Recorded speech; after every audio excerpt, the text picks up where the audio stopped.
Hi అందరికీ welcome to లక్ష్మీరాజస్ kitchen. ఈరోజు బెండకాయతో ఒక క్రేజీ రెసిపీ చేసుకోబోతున్నాం. ముందుగా లేత కాకుండా ముదురుగా కాకుండా ఇలా మీడియంలో ఉన్న బెండకాయలని తీసుకొని వీడియోలో చూపిస్తున్న విధంగా కట్ చేసి పక్కన ఉంచుకోవాలి. ఇప్పుడు పల్లీలు, నువ్వులు, ధనియాలు, జీలకర్ర, ఎండుమిరపకాయలు, ఎండు కొబ్బరి, ఎల్లిపాయలు ఇవన్నీ కూడా వేయించి ఇలా వీడియోలో చూపిస్తున్న విధంగా పౌడర్ చేసి పక్కన ఉంచుకోండి. ముందుగా కట్ చేసిన బెండకాయలోకి ఈ పౌడర్ని బాగా ప్రెస్ చేస్తూ మొత్తం ఫిల్ చేసుకోండి. బయటకు రానివ్వకుండా ప్రెస్ చేస్తూ ఫిల్ చేసుకోవాలి.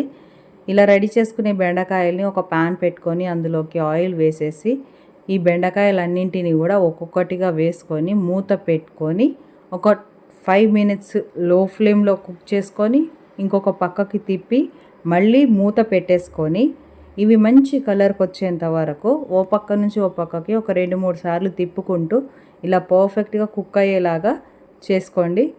చూడండి, మంచి కలర్తోని స్టఫ్ ఊడిపోకుండా మంచి టెక్స్చర్తోని వచ్చాయి కదా. ఇవి రెడీ అయిపోయినాయి. ఇంకా వేడివేడిగా సర్వ్ చేసుకోవడమే. అంతేనండి, సింపుల్ అండ్ ఈజీ స్టఫ్డ్ బెండకాయ రెడీ అయిపోయింది. పప్పులోకి, రసంలోకి, చారులోకి, పెరుగులోకి ఇవి చాలా చాలా టేస్టీగా ఉంటాయి. చాలా క్రేజీగా కూడా ఉంటుంది రెసిపీ. మరి మీరు కూడా ట్రై చేయండి. ఎలా వచ్చిందో కామెంట్ చేయండి. వీడియో నచ్చితే లైక్, షేర్ అండ్ సబ్స్క్రైబ్ చేయండి.